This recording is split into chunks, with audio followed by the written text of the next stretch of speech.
अस्सलाम वालेकुम जी। मैं थोड़ा भाई सबर शाह, तुसीं देख रहे हो काज़मी बेस्ट ट्रैक्टर चैनल।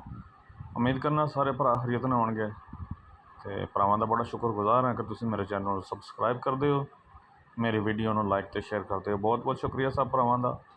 भरावां वास्ते लैके आए जी ट्राली फॉर सेल। छोटी ट्राली है जी सैकड़े वाली।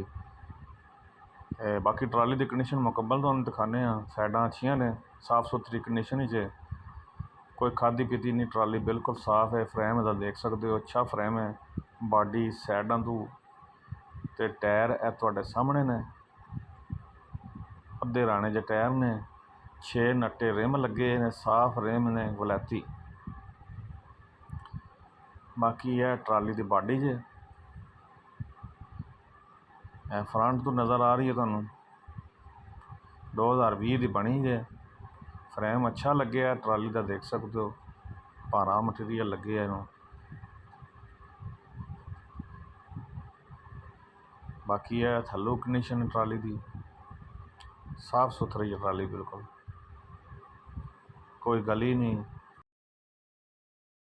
बस है बाहर खलो खलो के हालात होए ने।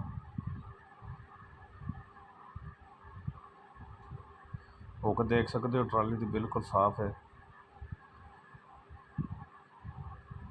बाकी है फ्रेम बिल्कुल ट्राली का ठीक है। टूल बक्स लगे है, रंग ट्राली का ठीक है।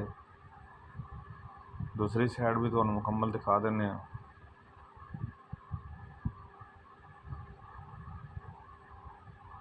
बाकी साइज़ जो ट्राली का जी 5 फुट चौड़ाई जे, 7.5 फुट लंबाई जे ते 2 फुट उचाई है। दूसरी साइड से भी टायर तो नज़र आ रहे हैं। टायर बिल्कुल साफ होने के, कट शट नहीं है। 6 नट्टे रिम ने वलैती। तो बाकी है ट्राली की कंडीशन थोड़े मुकम्मल तो असीं दिखा दी है। टायर बिल्कुल सही ने, फ्रेम बिल्कुल सही है। कोई टुट भज नहीं किसी पासे, कोई फर्श गले नहीं किसी पासों। साइडां भी बिल्कुल साफ ने। तो बाकी तो ट्राली अंदरों भी चैक करा देने मुकम्मल। फर्श देख सकते हो जी, बिल्कुल साफ है। कोई खादे या नहीं किसी पासों, कोई जंग नहीं किसी पास लगे। साइडां बिल्कुल क्लीयर साफ ने। ते बाकी ट्राली की जड़ी डिमांड जे 3.25 लाख रुपया।